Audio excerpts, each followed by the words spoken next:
Ave María Purísima, sin pecado concebida. Memorias de la hermana Lucía.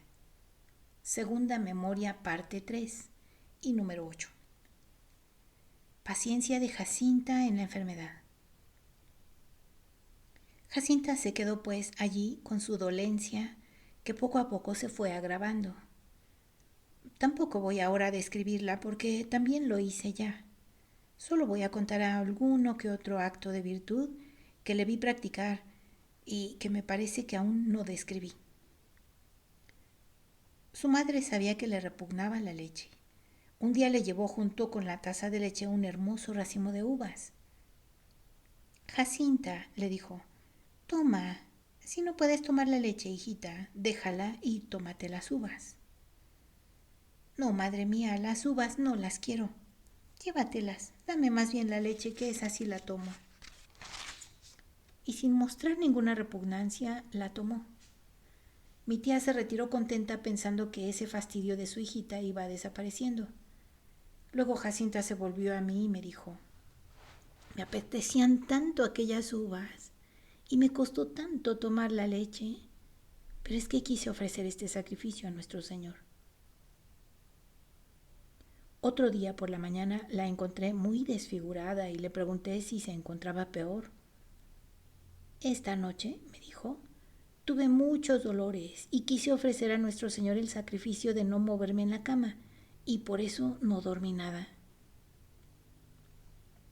Otra vez, me dijo, cuando estoy sola, dejo la cama para rezar las oraciones del ángel, pero ahora ya no soy capaz de llegar con la cabeza al suelo porque me caigo.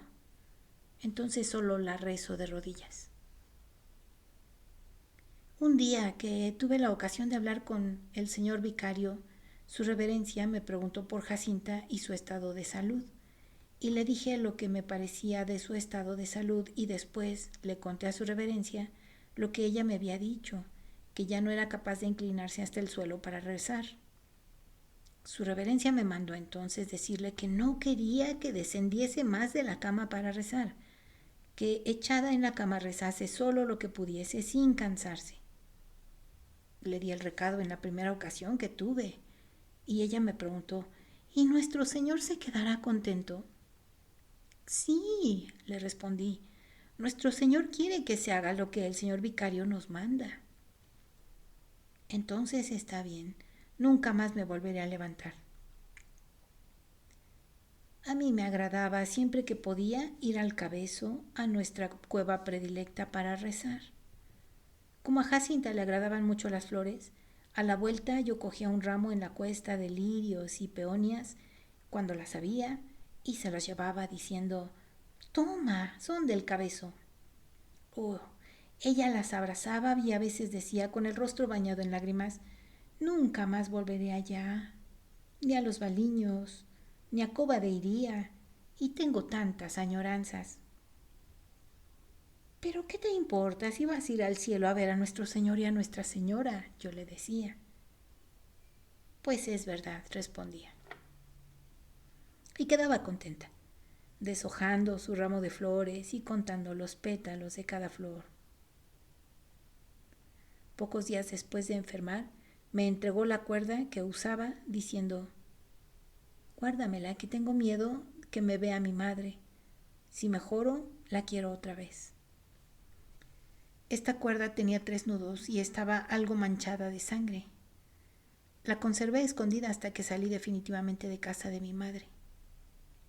Después, no sabiendo qué hacer con ella, la quemé junto con la de su hermanito.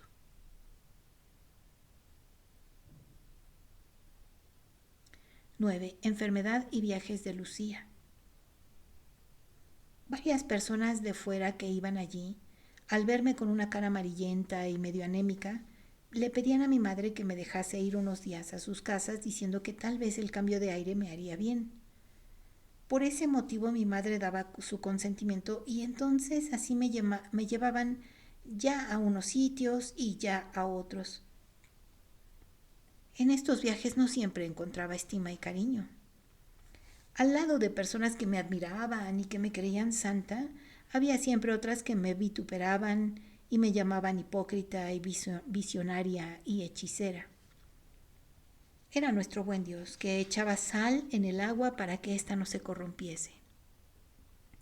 Así, gracias a esta divina providencia, pasé por el fuego sin quemarme, ni llegar a conocer aquel bichillo de vanidad que acostumbra a carcomer todo. En estas ocasiones yo solía pensar, todos se engañan. Ni soy una santa, como dicen algunos, ni soy una mentirosa, como dicen otros. Solo Dios sabe lo que soy. Al volver, corría junto a Jacinta, que me decía, oye, ya no vuelvas a irte, ya tenía tantas ganas de verte desde que te fuiste, porque ya no he hablado con nadie. Con los otros yo no sé hablar. Llegó por fin para ella el día de partir a Lisboa. Ya escribí nuestra despedida y por eso no la repito aquí. Qué tristeza la que yo sentí al verme sola. En tan poco tiempo, nuestro buen Dios me llevó al cielo a mi querido Padre, luego enseguida a Francisco y ahora a Jacinta, que yo no volvería a ver en este mundo. Enseguida que pude me retiré al Cabezo. Me interné en la cueva de rocas para desahogar allí, a solas con mi Dios, todo mi dolor y derramar con abundancia las lágrimas de mi llanto. Al descender la cuesta todo me recordaba a mis queridos compañeros, las piedras donde tantas veces nos habíamos sentado, las flores que yo ya no cogía por no tener a quien llevarlas, los baliños donde juntos habíamos gozado las delicias del paraíso. Tanto recordaba a Jacinta que, dudando de la realidad y medio abstraída, entré un día en casa de mi tía y dirigiéndome al cuarto de Jacinta la llamé. Su hermanita Teresa, al verme así, me impidió el paso diciéndome que Jacinta ya no estaba ahí. Pasado poco tiempo, llegó la noticia de que había volado al cielo. Jacinta murió en Lisboa en el hospital de Estefanía el 20 de febrero de 1920 a las 22:30. Trajeron entonces su cadáver a Vilanova de Urem. Mi tía me llevó allá un día junto a los restos mortales de su hijita, con la esperanza de que así yo me distraería.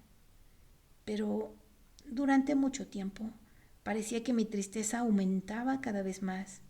Cuando encontraba el cementerio abierto, me sentaba junto al sepulcro de Francisco o de mi padre y allí pasaba largas horas.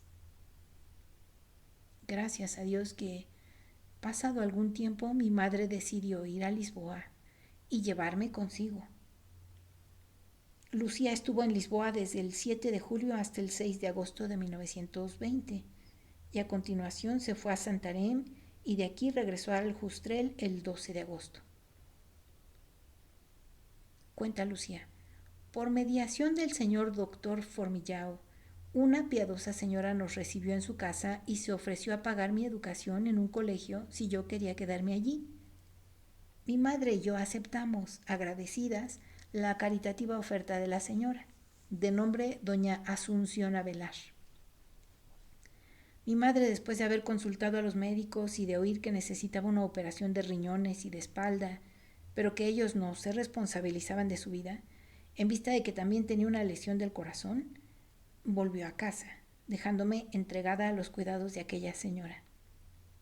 Cuando ya lo tenía todo preparado y señalado el día para entrar en el colegio, dijeron que el gobierno había sabido que yo estaba en Lisboa y que me buscaba.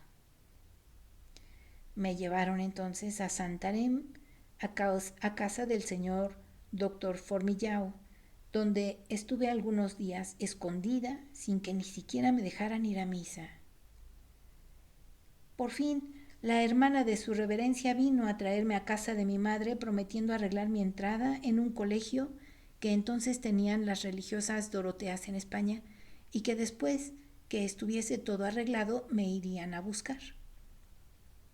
Con todas estas cosas yo me distraje un poco y aquella tristeza abrumadora me fue pasando. 10. Primer encuentro con el obispo.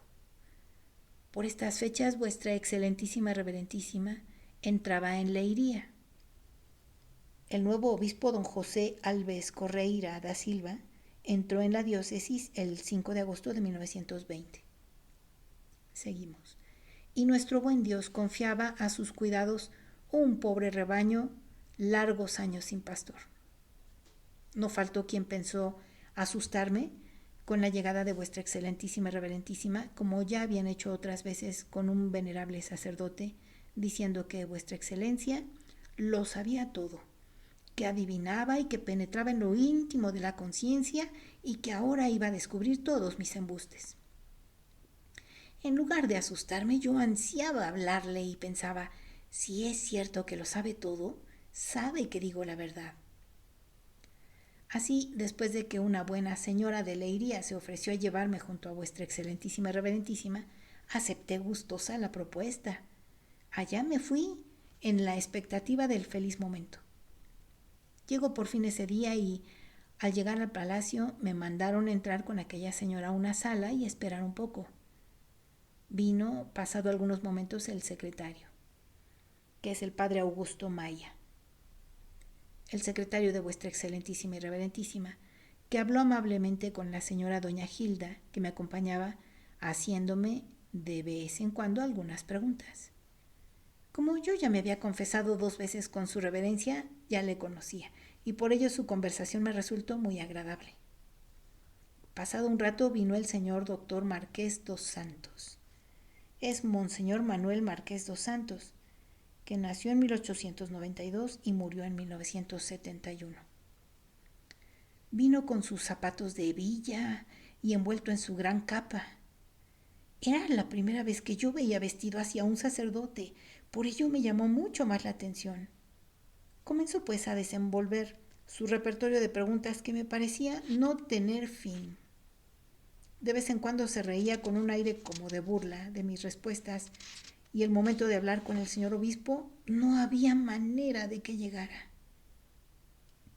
Por fin vino de nuevo el secretario de vuestra excelentísima a decir a la señora que me acompañaba que cuando el señor obispo llegase se disculpase diciendo que tenía que ir a hacer algunos recados y que se retirase, porque decía su reverencia, puede ser que su excelentísima le quiera alguna cosa en particular.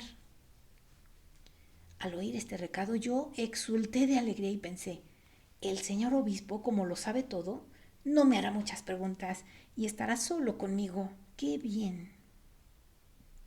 La buena señora supo hacer muy bien su papel cuando vuestra excelentísima y reverentísima llegó, y así tuve la dicha de hablar a solas con vuestra excelencia. Lo que en esta entrevista pasó, no lo voy a describir ahora porque vuestra excelentísima y reverentísima de cierto lo recuerda mejor que yo. En verdad, cuando os vi, excelentísimo y reverentísimo señor, recibirme con tanta bondad, sin hacerme la más mínima pregunta curiosa o inútil, interesándoos solo por el bien de mi alma y comprometiéndoos a tener cuidado de la pobre ovejita que el Señor acababa de confiaros, yo quedé más que nunca creyendo que vuestra excelentísima y reverentísima lo sabía todo, y que no dudé ni un momento en abandonarme a vuestras manos. Las condiciones impuestas por vuestra excelentísima para conseguirlo, para mi forma natural de ser, pues eran fáciles. Guardar completo secreto de todo lo que vuestra excelentísima me había dicho y ser buena. Allá me fui, guardando para mí mi secreto, hasta el día en que vuestra excelentísima mandó pedir el consentimiento de mi madre.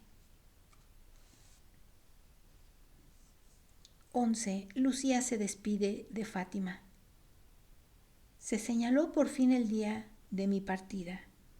La víspera fui, pues, con el corazón encogido por la nostalgia. Fui a despedirme de todos nuestros lugares, bien segura de que era la última vez que los pisaba. El Cabezo, el Roquedal, los Baliños, la iglesia parroquial, donde el buen Dios había comenzado la obra de su misericordia, y el cementerio, donde dejaba los restos mortales de mi querido padre y de Francisco, que yo no había podido olvidar. De nuestro pozo me despedí ya iluminado por la pálida luz de la luna y de la vieja era donde tantas veces había pasado largas horas contemplando el lindo cielo estrellado y las maravillosas salidas y puestas de sol que de cuando en cuando me encantaba, haciendo brillar sus rayos en las gotas del rocío que por las mañanas cubrían las montañas como si fuesen perlas, y por las tardes los copos de nieve cuando ésta caía durante el día pendientes de los pinos que hacían recordar las bellezas del paraíso. Sin despedirme de nadie, al día siguiente, a las 2 de la mañana, acompañada de mi madre de un pobre trabajador que iba a Leiría, llamado Manuel Correira, me puse en camino llevando mi inviolable secreto. Lucía se fue de Aljustrel en la madrugada del 16 de junio de 1921 y llegó a Leiría algunas horas después, y de allí continuó viaje hasta el colegio de Porto, a donde llegó a la mañana siguiente. Pasamos por Cova de Iría para hacer allí mis últimas despedidas. Recé allí por última vez mi rosario y hasta que pude distinguir el lugar, me fui volviendo para atrás como para decirle mi último adiós. Llegamos a Leiría sobre las 9 de la mañana. Allí me encontré con la señora doña Filomena Miranda, que sería después mi madrina de confirmación, encargado por vuestra excelentísima para que me acompañase. El tren partía a las 2 de la tarde y allí estaba yo, en la estación, para dar a mi pobre madre mi abrazo de despedida, que la dejó envuelta en abundantes lágrimas. El tren partió y con él mi pobre corazón quedó sumergido en un mar de nostalgias y recuerdos que me era imposible olvidar. Epílogo. Pienso, excelentísimo señor obispo, haber acabado de recoger las más bellas flores y los más delicados frutos de mi pequeñito jardín, para ir ahora a depositarlos en las manos misericordiosas de nuestro buen Dios, representado por vuestra excelencia, y rogándole que lo haga fructificar en una abundante cosecha de almas para la vida eterna, ya que nuestro buen Dios se complace en la humilde obediencia de la última de sus criaturas. Termino con las palabras de aquella que Él, en su infinita misericordia, me dio como madre, protectora y modelo, con las cuales también comencé. He aquí la esclava del Señor. Que Él continúe sirviéndose de ella como guste.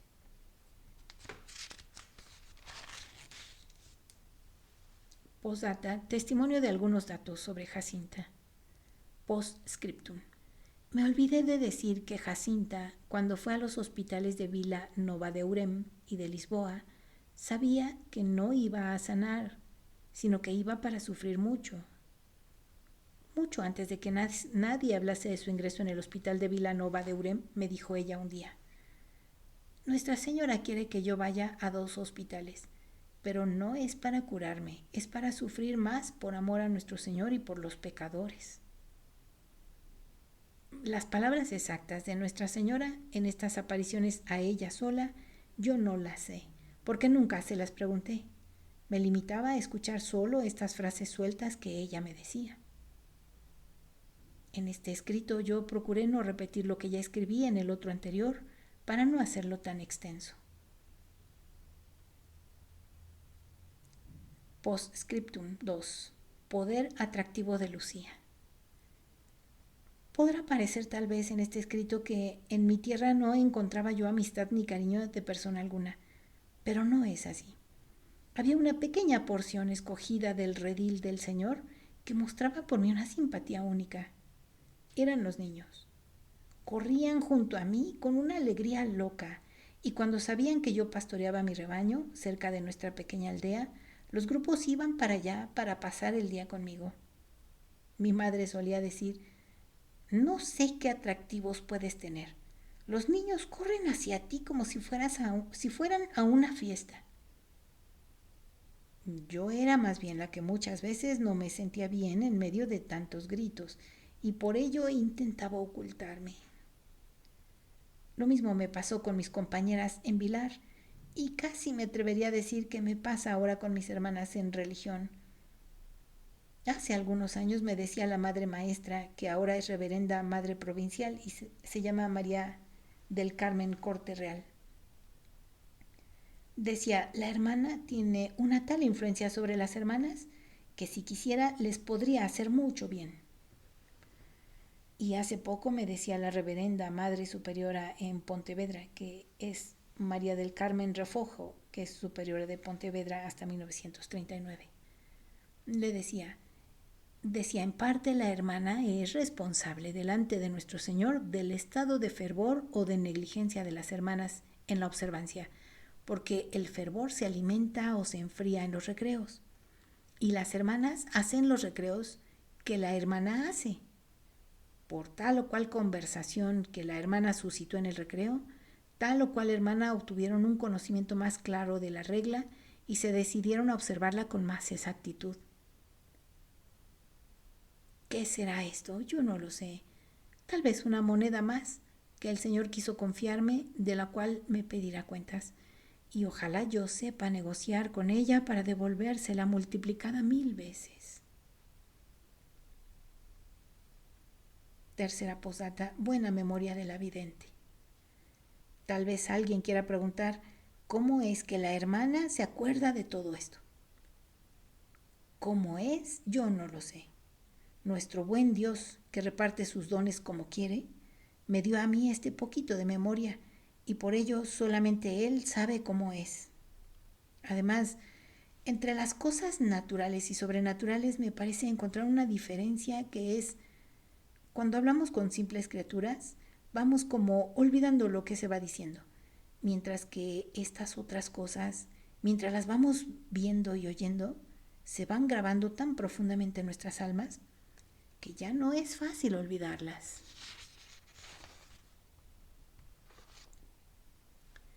El Señor te bendiga y te guarde, haga brillar su rostro sobre ti y te conceda su gracia.